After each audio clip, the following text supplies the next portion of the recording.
Kabaklitas! With Tita Cora and Kapitana Sisa.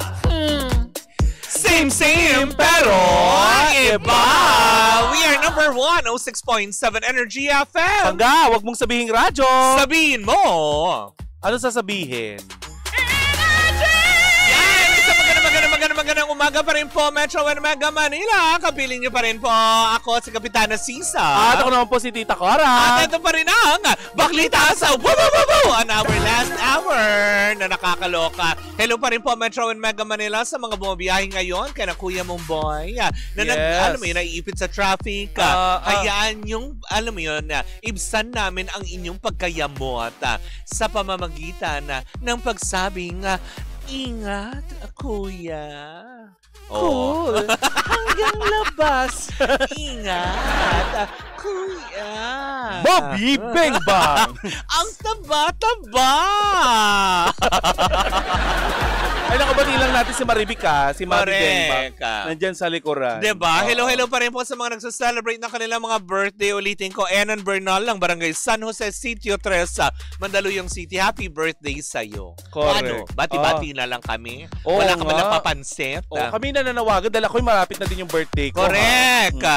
Diba? Na nakakaloka. Hindi sure naman ako, Mare, na may pahabs naman si Tita Alice, Alicia Balatbat ng Lola Nenas. Di naman ako, malamala ko niya ni Tita Alice. Yes, sabi niya kahit saan traffic today, wala naman okasyon.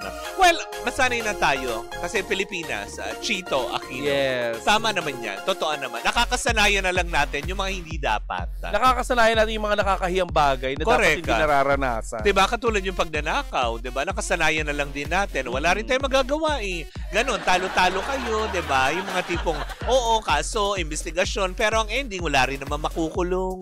Ganon din.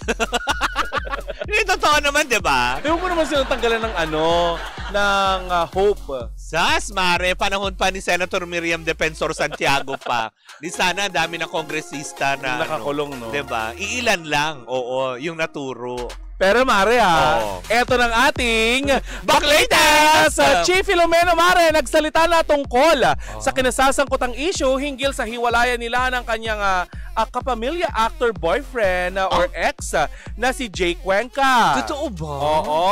Akala ko hindi siya kabilang sa LGBTQIA+. Sino? Si Jake? Oo. Uy, hindi. Hindi ba? Ba't karelasyon? Karelasyon si Chief Filomeno. Dahil mag-ano sila? Magjowa.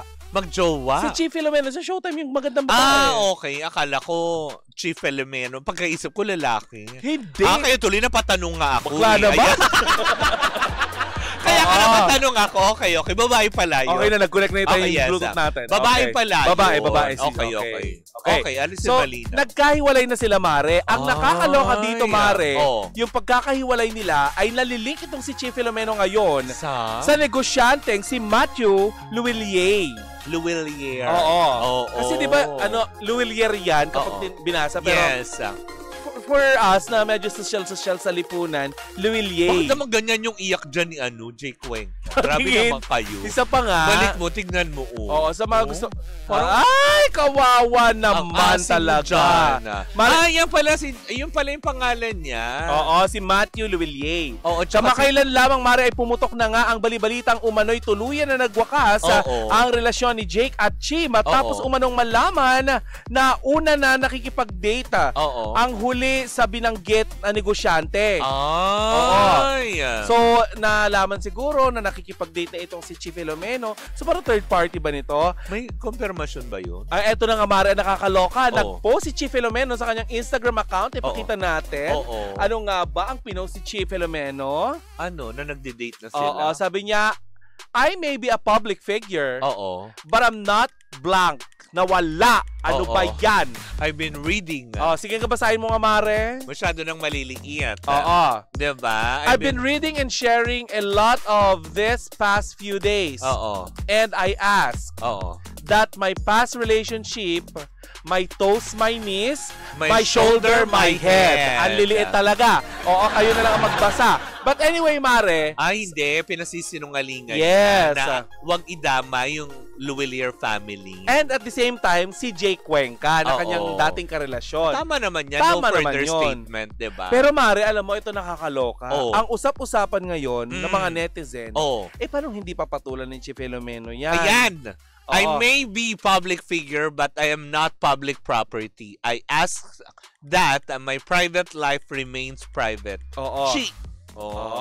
Eto na, chika.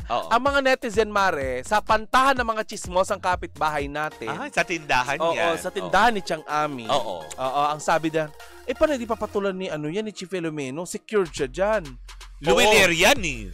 Mayaman, Mare. Diba? May mga negosyo. May mga food business. Correct ka. Kaya Mare, sabi ng mga netizen, for sure, security na din. Correct, diba? Well, alam mo, sa kultura natin mga Pilipino, tama nga naman. Correct. Na mag-asawa ka ng lalaking kaya kang panindigan. At kaya ka buhayin. Diba? Pero wala pa naman tayo sa punto ng magpapakasal sila. May proposal na uugnay pa lang naman siguro. Alam mo, yung mga ugali ng mga chismosa natin. Pero, yun nga, tama naman. I strongly agree doon sa sinabi ni Chi. Alam mo kanina, kaya ako nasabi na parang, may karelasyon. Akala ko kasi kanina pagkarinig ko, Chief Filomeno. Kaya sabi ko, lalaki. Si Chief Filomeno. Tapos so, nakita ko yung mukha niya. Sabi ko, yan nga yun. So, parang doon ko lang nalaman na siya pala ang Chief Filomeno. Buti nakilala mo pa. Hindi, ang ganda nga. Laki ng pinagbago din sa itsura niya. In fairness, ang ganda, di ba? Na parang, actually, nung magjowa nga sila, patagisan sila ng dami ng paggagawa ni Jake Cuenca. Bakit nagpagawa ba si Jake Cuenca? Hindi, kasi ngayon, tingnan mo, di ba? Parang sinasabi ng mga tao, yun nga yung tanong eh. Nagpagawa ba talaga si Kasi naiiba yung structure ng face niya. Patingin na itsura ni Jake Cuenca ngayon. Di ba? Meron ba kayong before and after? Kung unang-una pa siya, kasi produkto to ng Starstruck eh. Bago siya mapunta ng Starstruck ba Star Magic? Starstruck. Doon siya nang galing. Kasabayan niya nila Katrina Halili. Talaga? Yes. Diyan yan sa batch nila. Bago siya napadpad ng ABS-CBN. GMA Network ito. But anyway, balik tayo dito sa relasyon ni Chief Filomeno at saka nitong si Jake Cuenca. In fairness naman to Jake, masipag naman tong si Jake Cuenca. Correct ka.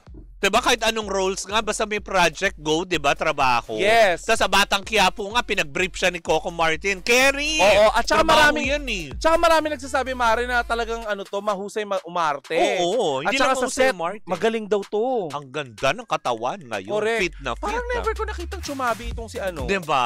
Itong si Jake Cuenca. Correct, diba? Ibig sabihin lang talaga nito, diba, na ibig sabihin, kumaga pinangangalagaan niya yung kanyang sarili, 'di ba? Alam naman natin ang mga nagkakaedad na. Pero alam mo, I strongly agree with Chief Filomeno na sa hiwalayan, kung sakali man naghiwalay sila, itong mga netizen, tigilan niyo naman pagmukhaing timawa itong si Jake Cuenca. Kasi kaya nga nagtatrabaho, yan yung hindi biro yung trabaho nilang bilang artista. At hindi rin biro kung magkano ang kinikita nila. Kaya sana tigil-tigilan niyo sila sa pangchichismis, yung nakakagigil kayo. Ano mo yun, hindi porket may mga nakadate ka na medyo may sinasabi sa lipunan, hindi pera na kagad ang mo. Pera ng habol. Diba? May mga tao talaga kasi na may mga ipon na din. Diba? For example, diba si Erich Gonzalez tsaka yung asawa niya. Yes. Diba? Sino ba naman mag-aakala, diba? Pero hindi ibig sabihin nung pinakasalan ni Erich yung asawa niya because of the yaman. Kasi sa kanya mismo, si Erich mismo, may ipon siya at may kaya siyang sabihin na sa buhay. Ito napapabalita na Bea Alonso at saka yung kanyang etong si Vincent ko. Diba? Isa sa mga anak ng may hawak ng Pure Gold, diba? Na sinasabi kaya doon pinatulang kasi ganito. Huwag po tayo magganong kaagad ng konklusyon. Hindi nyo alam ang dynamics ng relasyon nila. Correct, hindi ba? Kasi may mga bagay talaga na sa spekulasyon, pero pag ang ending, pa nagkamali tayo at nasita tayo ng taong chinchismis natin, tayo, sorry, ganon. Sorry po, pasensya na po. Tigilan niyo si Chief Filomeno kasi patola yan. Diba? Pero ito, Mare, banyos yung natin dito kay Chief Filomeno. Ewan ko lang dito sa susunod nating ipapakilala. Nako, eto na. Hi! Ako po ang inyong Good News Girl! Good News Girl!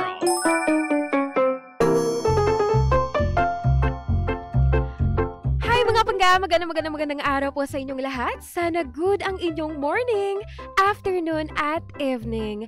Ako si Good News Girl, ang tagapaghatid ng kabutihan ngayong tanghalian.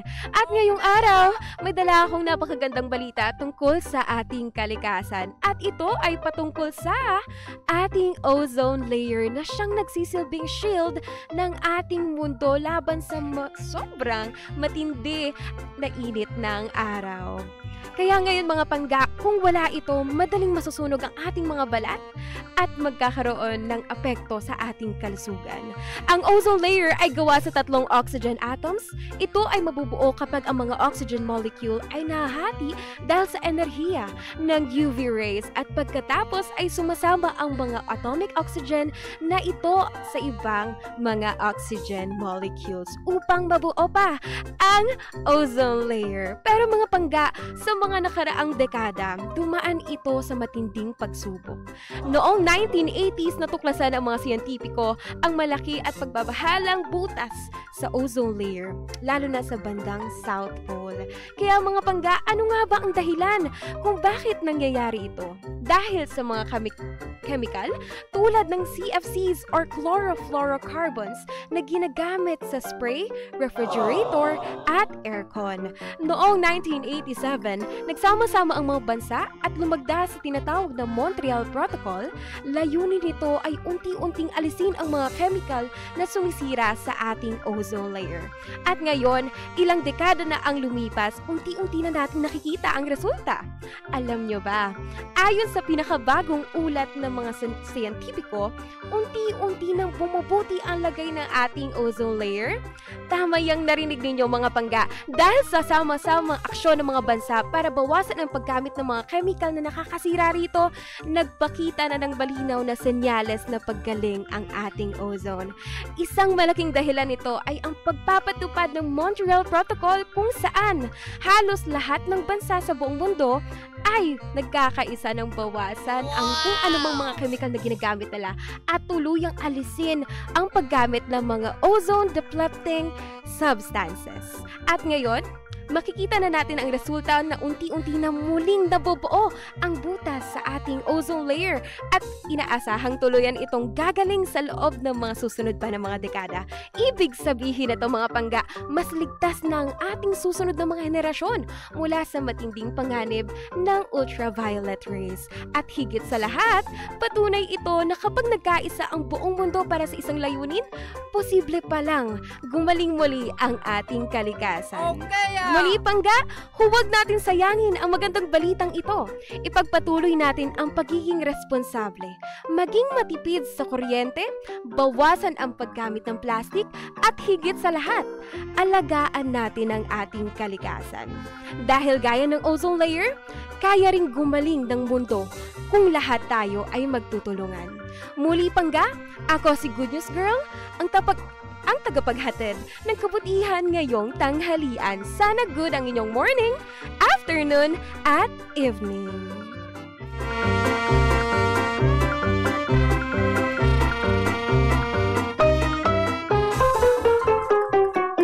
Good News Girl!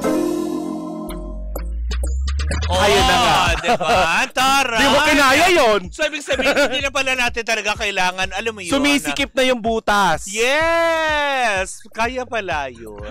So, kung napapalit niya yung butas ng ozone layer, so, kaya din kaya niya akong, Pasikipin. Pasikipin. Paliitin. Paliitin ang ozone layer. Bakit? Kasi sabi nga ni Good News Girl kasi kanina. diba dahil sa pollution, wakwak yung kaya lumaki ang butas.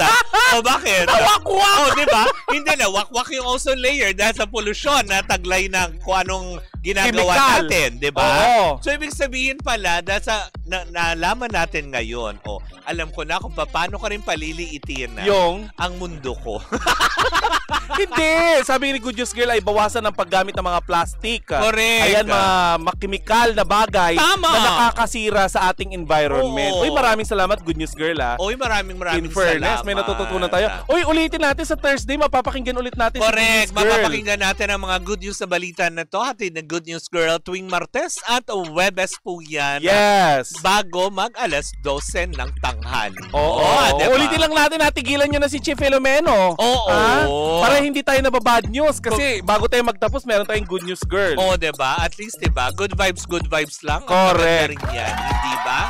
Well, in the meantime, mga pangga, hindi ba? Maraming salamat po sa inyong pag-antabay. Yesterday, today, and tomorrow. Diba? Na nakakalok. Ang aga ng mga bakla, diba? How was that?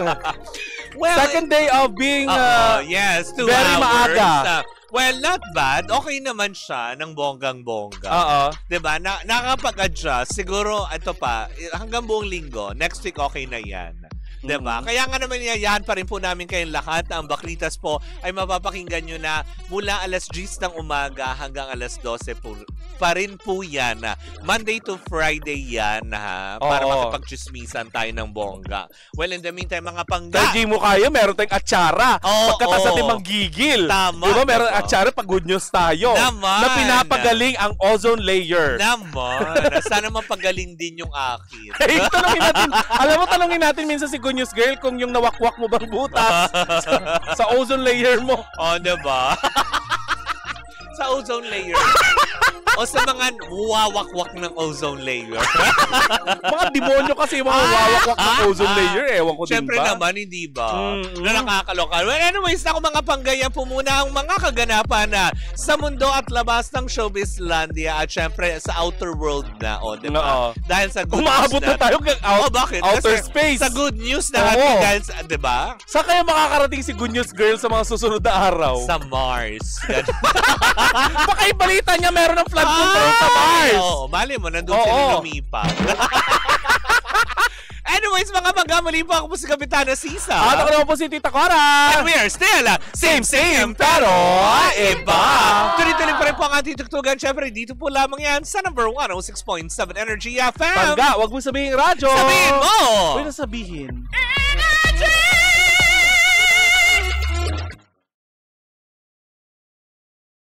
Hi Pangga! Ako po si Gandang Kara and don't forget to follow us sa lahat ng mga social media platforms namin at Energy FM 106.7 sa Facebook, sa Twitter, Instagram, YouTube, and TikTok. At samahan mo na rin ako sa aking programang Hot Stories na lagi po akong live 12 noon hanggang 3 p.m. sa TikTok Live or sa Facebook Live. Ako po ang nag-iisang chicks ng radyo, si Gandang Kara. Pangga, wag mo sabihin radyo, sabihin mo Energy!